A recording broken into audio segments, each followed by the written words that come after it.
All right, welcome to the show today, Moonstruck. We're going to be talking about personal development as always here on this channel, self-expression, and we're right here on Riot Radio.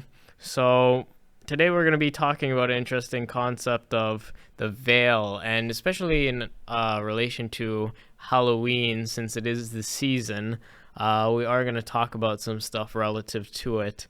So originally, we're going to talk about, I guess, the rising of Samhain, which is, I guess, part of the tradition of Halloween in which, people, wear masks to, disguise themselves from the spirits and why this thinning of the veil is actually relevant this time of the year.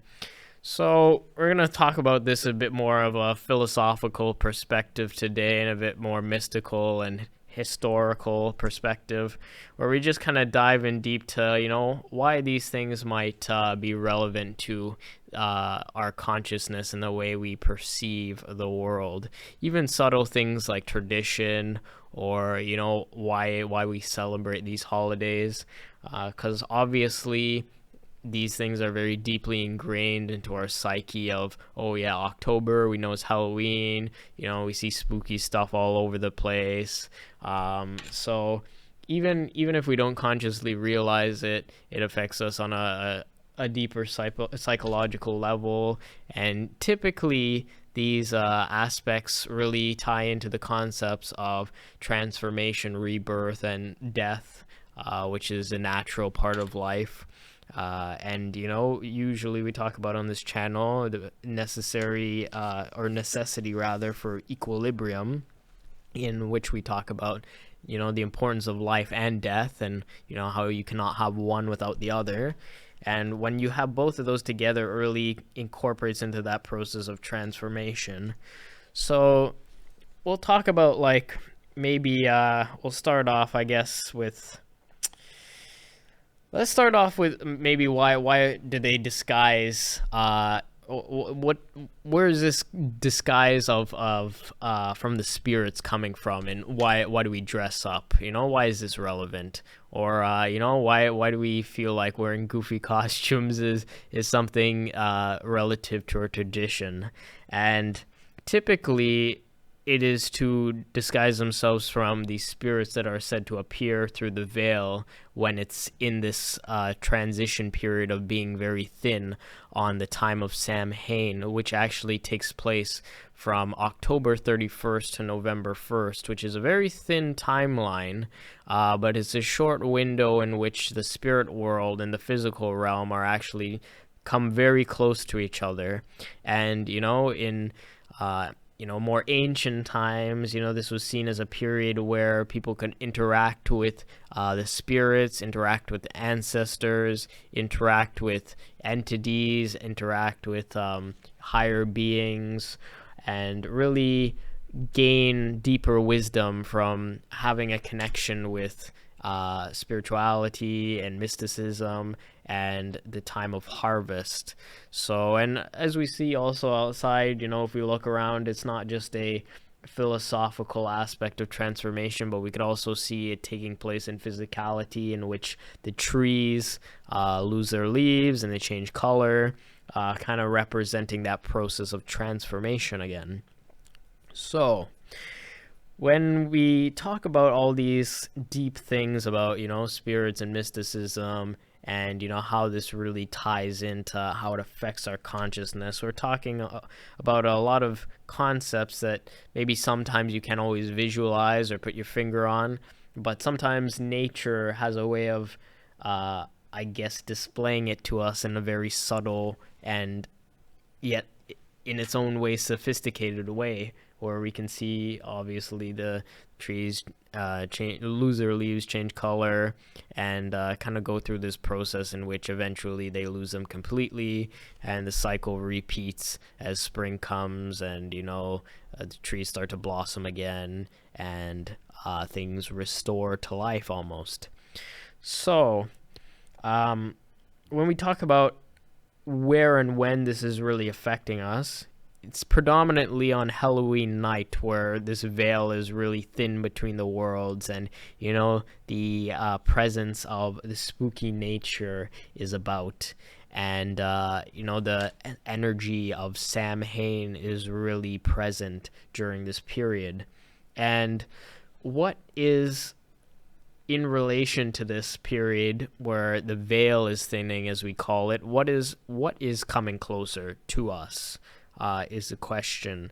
And I know we've talked about this previously in some episodes where we've talked about dreaming, where we talked about the concept of what happens when we're dreaming, why we need to be conscious when we're dreaming, and how that really impacts our psyche and how we perceive reality and how we interact with ourselves at a deeper introspective level.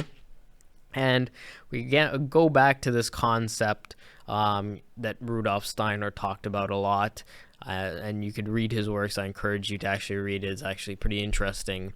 We go back to this concept of the eighth sphere, or as New Age kind of refers to it as the lower astral plane, where all the apparitions, ghosts, jinn, entities, all that stuff kind of exists, right? Everything that goes bump in the night. So this is really why they, have this, tradition of wearing costumes or disguising themselves or concealing their figure so the spirits aren't prone to attack them, as it goes in the history books. So the veil between worlds is pretty interesting because it's a fairly short timeline on which this is actually very, very thin, and it's really near the very end of October and beginning of November where this period of transition actually occurs, when we go almost from the period in which the trees have now changed the color of their leaves to orange or red, and they start falling, and winter comes, and then you have almost the process of death or rebirth coming into play, where they'll lose it completely, and it goes through a season where they are not blossoming because they go into almost a hibernation state of their blossoming, and eventually comes back in spring and summer. And some places in the world don't have that, so it's kind of interesting that here in Canada we actually do get to see this process of the cycle going around. So I guess that is something pretty interesting to note, just about how this whole cycle of life and death comes full circle again. And this energy, we could say, okay, well, who is this affecting, right? Well, it really impacts all of us when we think about, do we recognize Halloween, and how do we interact with it being a presence in our culture and in our consciousness, in terms of, okay, well, we know it's this time of the year, we know this is a celebration, everybody knows what Halloween is, kids run around and grab candy and dress up in costumes and throw eggs at a house or whatever, and it's kind of evolved into that, but it was a lot more about I guess almost interacting with these esoteric parts of mysticism back in the day, and it evolved into this, right, throughout time. So it's kind of interesting that even like the leaves changing color over time, we can see tradition change, and we can see tradition evolve into something else, right? But it doesn't mean that we should forget the original meaning of what this represented. It represented harvest, and it represented rebirth, and it represented a period of change, and a period in which people can interact with the spirits at a level in which they could not normally. So the veil is very thin during these periods, which allow people to interact with these forces at a lot more extreme levels than they would normally, which contributes to the whole ominous vibe or enigmatic vibe of Halloween and the tradition of basically interacting with these extra dimensional energies. So when we talk about subconscious influence and the tradition of Halloween, and we look at the amount of people who actually celebrate this or interact with it in some level or in some degree, You could see it varies between, each individual, but generally everybody has a overarching concept of what it is and what time of the year it actually occurs. But there actually is certain astrological effects that actually do play out during these time periods, such as the sun being in Scorpio during Samhain, the sun in the zodiac sign of Scorpio, which spans from approximately October 23rd to November 1st, is associated with themes of death, transformation, rebirth, resonating with the essence of Samhain. And this alignment is thought to enhance introspection and spiritual awareness, facilitating deeper connections with the unseen. So this is really amplified actually by energies of, for example, the new moon, which represents I guess the restarting of a new cycle, right? Like, yeah, today actually is the phase of the new moon. So last night the moon was illuminated at about 1%. So that's really showing the start of the new cycle coming to fruition. And really the dark moon, which is, not just associated with I guess Halloween or darkness or the start of a new cycle, but is also associated with certain entities or certain beings, which also are tied to this agmatic view or theme of Halloween. Like Lilith, for example, they refer to her mother of demons or whatever. She's closely tied with the new moon. So it's interesting how all these kind of beings are closely tied into this aspect of Halloween and Samhain. So the moon's phase during Samhain can also influence the thinning of the veil. So the dark moon just before the new moon phase in Scorpio, for instance, intensifies the introspective energy and transformation energies seen within the season, creating an atmosphere to conduct spiritual practices and communication with the spirit world. So these astrological alignments during Samhain are really believed to create an environment where the boundaries between the physical realm and the spiritual worlds becomes permeable, allowing for heightened spiritual experiences and heightened spiritual connections. So it seems maybe straightforward enough, but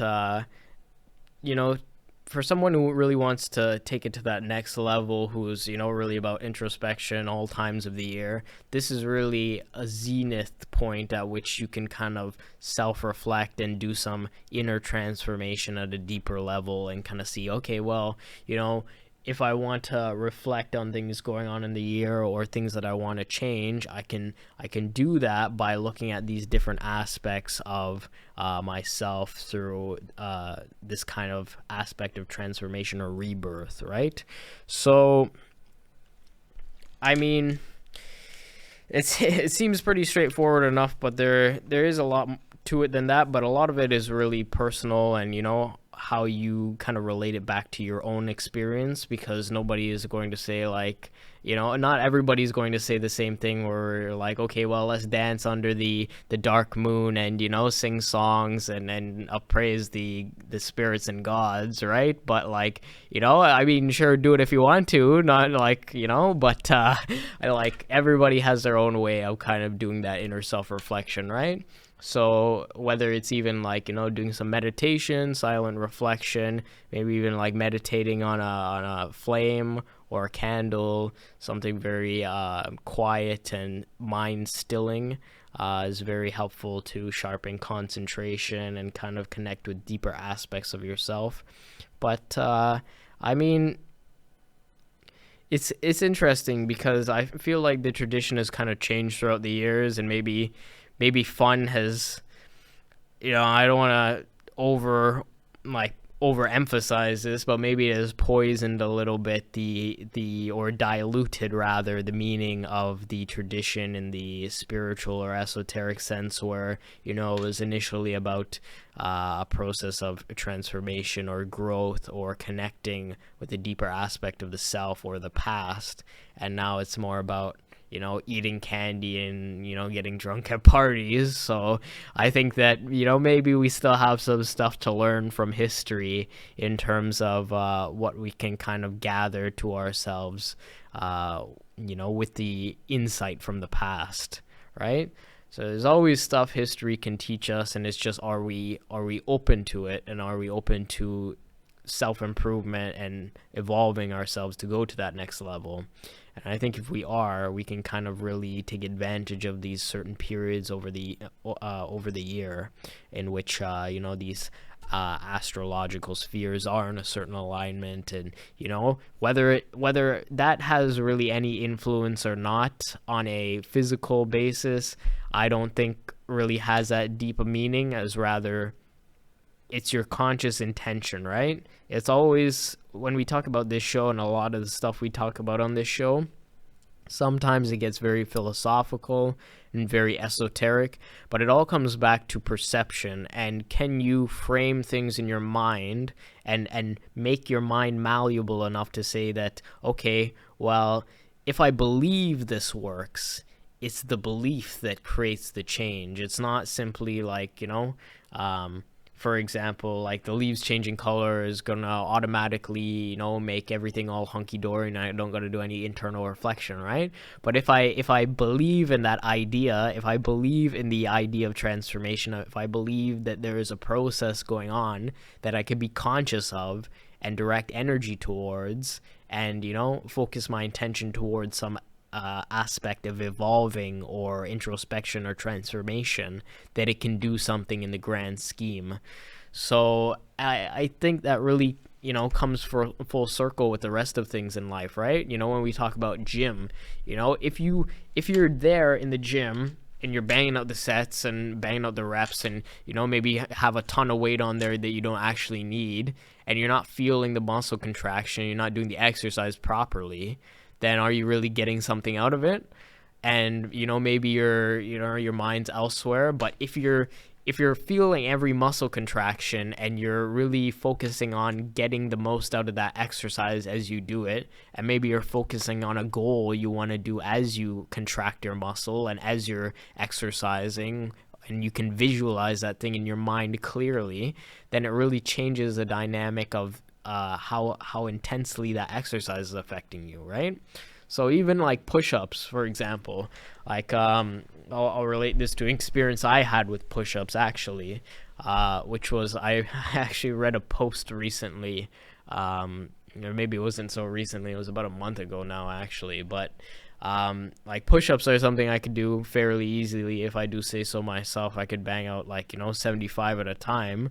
But when it comes to actually intensifying that exercise with intention, I was reading this post which says, don't try to push yourself up, but try to push your force into the ground. And when I was doing that at the end of a hard chest day, I actually noticed that this is making the exercise a lot more intense, but it's because I changed my perception of how I was doing the exercise. I was changing the dynamic in which my body was situated with the rest of the environment. And when you do that, when you consciously tune into the environment and you say, okay, there's a process going on here, can I tune my mind to direct it towards the growth process that I want to see? You can really tune into the ability that the earth has on you and on your nature and on your physiology. And when you do that, you can kind of take that to the next level where it kind of goes farther than you might have ever thought possible, because you're almost I said this to my cousin recently, just about, being in the gym. You get to another gear. It's almost like, when you're in the middle of a workout and something else wakes up inside you and you find another gear, almost like Goku going Super Saiyan Blue. Like, he just finds another gear. Like, bro is never out of energy. And, it's like it's a game changer after that, really. So when it comes to really identifying how we move through these cycles and how we move through these periods of time and celebration and whatnot, we can kind of direct it towards the change that we want to see, because the energy in the surrounding area is present whether you're conscious of it or not. So if you're conscious of the energy in the surrounding environment, you can make it work to your benefit a lot more easier than you could if you were just saying, well, it's just another stupid holiday like Valentine's Day where they get you to buy a bunch of money on like garbage like chocolate or whatever, which nobody needs, or scam people into the concept of love or whatever to get them to buy stuff or whatever. Just think it's some stuff where they're just hyping it up to like make money or whatever, right? So like typical Americana or whatever, right? So you can look at it through that narrative, or you can look at it through the narrative of, well, this energy is present. What can I do with it once it's here? Because it's not going away, depending on how you look at it, right? So, but if it's present, might as well use it, right? You have that tool at your disposal when this energy is present. And another thing is that we go through cycles of our physiology, whether we realize it or not. Skin cells are constantly dying and growing back, and winter comes, spring comes, summer comes, fall comes, and the cycle just repeats.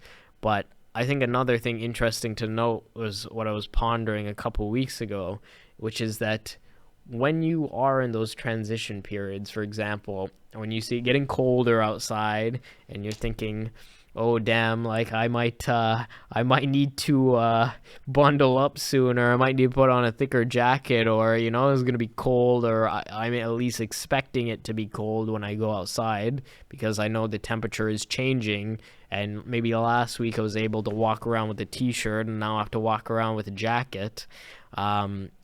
The physiology is affected by that because, for example, in summer, your muscles will relax a lot more easily because it's warm outside, they can expand, the blood can flow much easier. But when it's cold outside, your body wants to contain that heat within you, right? It doesn't want to let that energy just flow out, right? It wants to keep it in. It wants to keep you warm and insulated because it knows something has changed within the environment. And sure, like, you can go all Wim Hof, Aikido, and basically, do some deep breathing and tune it out consciously if you focus on it. And, you could be out there in a t-shirt or no shirt or whatever and, convince your body that, it's still warm outside by doing deep rhythmic breathing or whatever.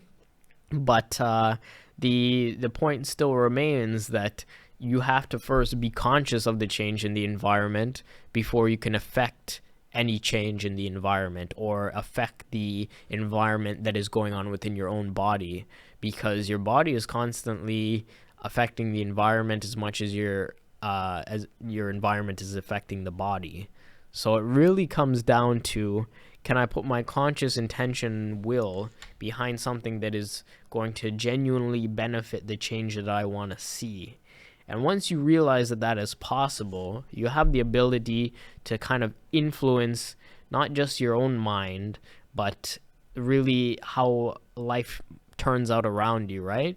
For example, say you forgot your jacket one day where it's cold outside. You could sit there freezing,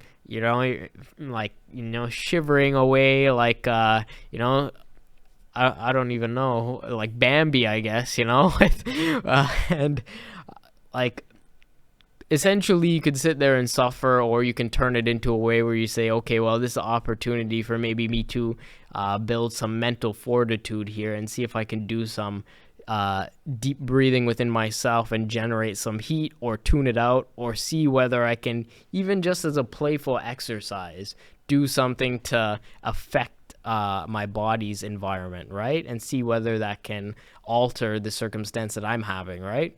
Because that might change your day from, pure garbage to, okay, well, this is not so bad. I'm actually blissed out right now because I just did some breathing that activated some DMT within my system.